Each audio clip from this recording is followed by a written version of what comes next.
이슈. 네, 안녕하세요. 이슈 또 이렇게 힘차게 돌아왔습니다.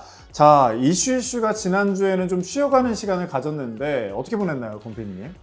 네. 지난주에 촬영하고 야근하고 시승하고 야근하고 또 시승하고 야근하고 어쨌든 지금 그렇게 바쁘게 열일하느라 보냈습니다. 우리를 버리셨다라는 말을 지금 굉장히 합리적으로 설명하고 계신 거네요. 2주 만에 뵈니까 너무 반갑고 좋네요. 사무실에 있는 것보다 그래요? 나오니까. 예. 네. 아니, 권 PD님, 전 휴가 다녀오신 줄 알았는데 그게 아니었고요. 아니었습니다. 네, 예. 힘내시고요. 네. 저도 휴가를 못 다녀와서 이렇게 오늘은 좀 휴양지를 보러 입고 왔네요. 오늘 옷이 되게 이뻐요. 네, 감사합니다. 네. 네, 자. 엎드려 절받기죠. 네. 오늘의 이슈는 또 어떤 게 있나요? 자, 오늘의 이슈는요, 바이든 대통령이 인플레 감축법에 서명을 했다는 소식인데, 자, 여기 저희 이슈에서 가장 촉각을 곤두세운 내용이 있습니다. 바로 미국 시장에서 한국 전기차에 대한 보조금 지급이 중단된다는 거였습니다. 네, 바이든 대통령이 인플레 감축법에 언제 서명하나 했더니 이게 보조금 중단 내용이 들어가 있더라고요. 네. 보조금 중단을 하면 특히 우리나라 기업한테 좀 불리할 것 같다라는 느낌이 들어요. 네.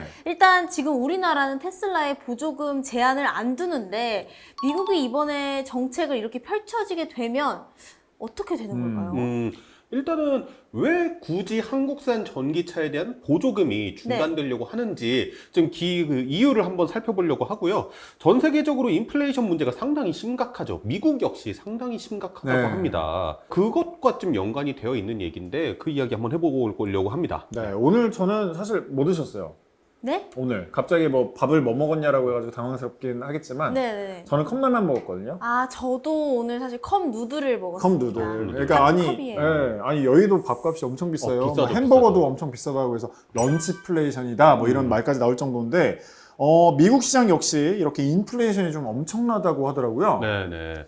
그래서 이 결론을 일단 말씀을 드리면요. 네. 미국에서 최근에 인플레이션 감축법이라는 법안이 상원과 하원을 통과를 했고 촬영일 기준이에요. 네. 어제 새벽에 바이든 대통령이 도장 꽝 찍었단 말이에요. 그러니까 이 법안 내에 그 전기차에 지급되는 보조금 있잖아요. 이거를 미국에서 생산하는 전기차에만 지급을 하겠다라는 조항이 이번에 새로 생긴 거예요. 네.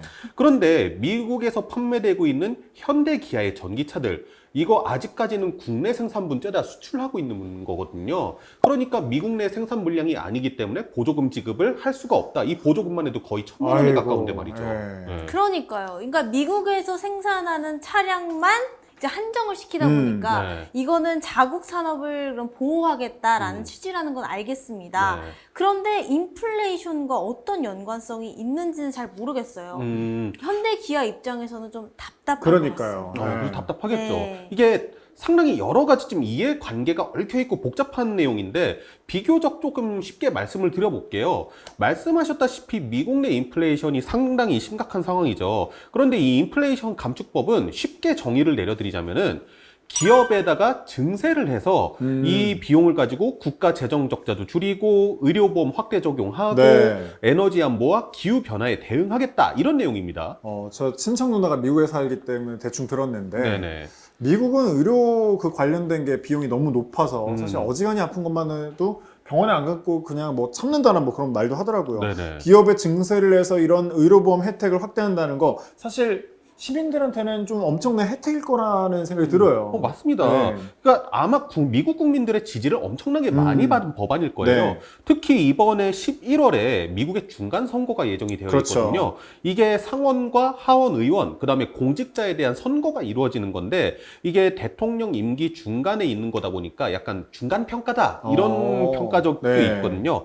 일각에서는 이번 입법을 보고 이 바이든 대통령이 속해 있는 민주당의 정치적 승리다 이런 평가까지 내리고 있어요. 네, 그러니까 무슨 말인지 딱 알 것 같아요. 이 기업한테 증세를 하는 만큼 기업한테 보답을 하겠다라는 취지잖아요. 그래서 미국에서 생산하는 차량에 한해서 보조금 혜택을 주는 거군요. 상당히 합리적인 의심이라고 볼 수가 있죠. 그리고 어쨌든 자국 기업과 자국에 투자한 기업을 지원해주겠다라는 거잖아요. 그러니까 자국 우선주의니까요. 네. 근데 이 법령 개정에는 또 다른 좀 중요한 내용이 들어가 있습니다. 이 바로 2024년부터는요. 전기차 보조금을 받기 위해서는 이 전기차의 주요 원재료 있잖아요. 뭐 니켈이라든가 리튬 이런 것들. 망간. 네, 이런 소재들은 미국에서 생산된 거거나 아니면은 미국과 FTA를 맺은 국가에서 네. 생산된 거를 공급을 받아야 되고 배터리의 주요 부품의 절반 이상은 미국 생산분이어야 된다는 겁니다.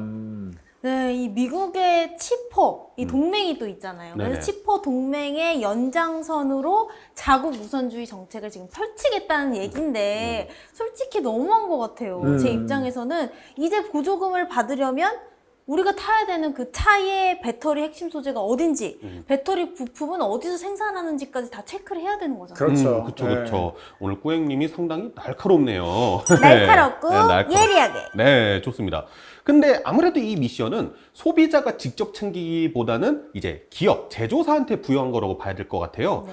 미국에서 싸게 팔고 싶으면은 배터리 소재, 부품, 이거 미국산 써라. 이렇게 되는 거거든요. 그런데 왜 굳이 소재와 이런 부품 모두 미국 내지는 미국과 FTA를 맺은 국가를 강조하는 걸까요? 사실상 뭐 중국을 견제하는 게 가장 크겠네요. 아까 꾸행이 얘기한 것처럼 뭐 네. 치포 동맹의 연장선이라고 네. 봐도 되는 그런 느낌인 것 같아요. 네네. 미국 속이 좀 뻔히 보이는 것 같아요. 중국을 은근히, 아니 많이 견제하는 건가요?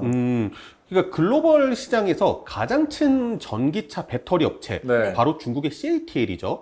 근데 이 외에도 전기차 배터리를 생산하는 업체라든가 전기차를 생산하는 업체가 상당히 중국에 많습니다. 그리고 그 배경에는 뭐 니켈이 됐든 코발트가 됐든 이런 것들이 중국이 원자재 수급 자체가 원활하니까 그런 것도 있을 텐데요. 근데 원자재도 그렇고 부품도 중국 제품을 사용하기 이제 좀 껄끄러워지는 거죠. 네. 예. 실제로 CATL이 테슬라와 포드에다가 이 납품할 배터리를 생산하기 위해서 미국에 생산 공장을 짓겠다라는 계획을 짜고 발표를 앞두고 있었는데 그 얼마 전에 펠로시 의장 대만 방문했었잖아요. 네. 그거를 계기로 이 발표가 좀 연기가 되고 미뤄졌죠. 예, 미국의 이번 발표로 인해서 아예 계획 자체가 무산됐다. 이런 한국일보 보도가 있었거든요. 네.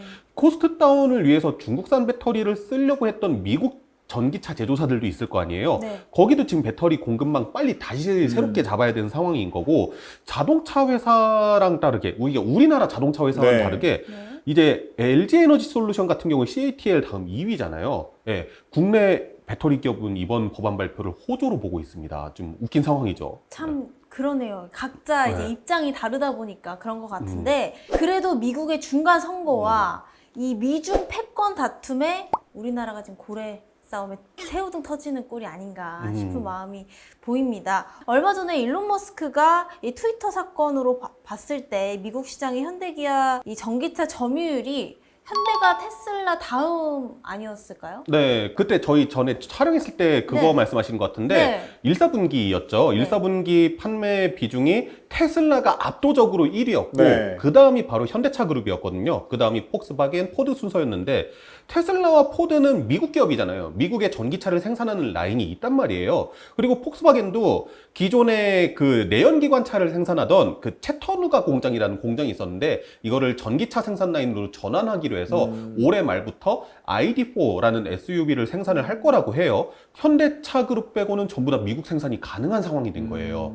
근데 이제 현대차 입장에서 보면 얼마 전에 저는 좀 인상 깊었던 게 바이든 대통령이 방한했을 때 정의선 회장하고 와서 뭐 단상에서 맞아. 그 연설도 하고 악수도 하고 사진도 찍고 막 그렇게 했잖아요. 네네. 약간 그런 부분이 좀 생각이 나더라고요. 네.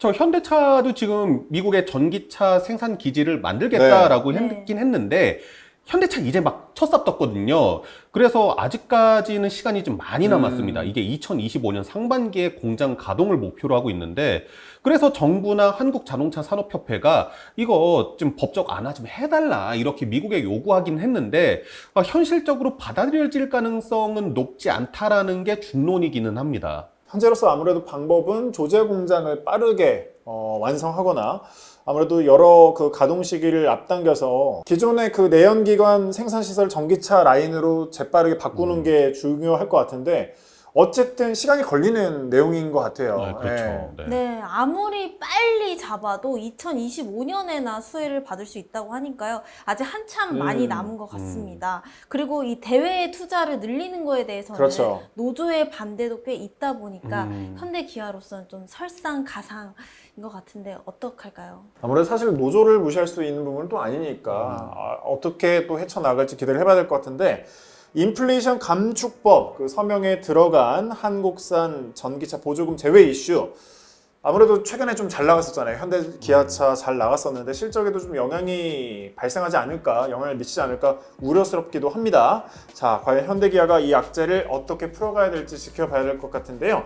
다음 주 이슈에서는 또 저희가 알찬 이슈를 또 준비해봐야 되겠죠? 네. 네. 그럼 다음에도 기대야 슈슈슈.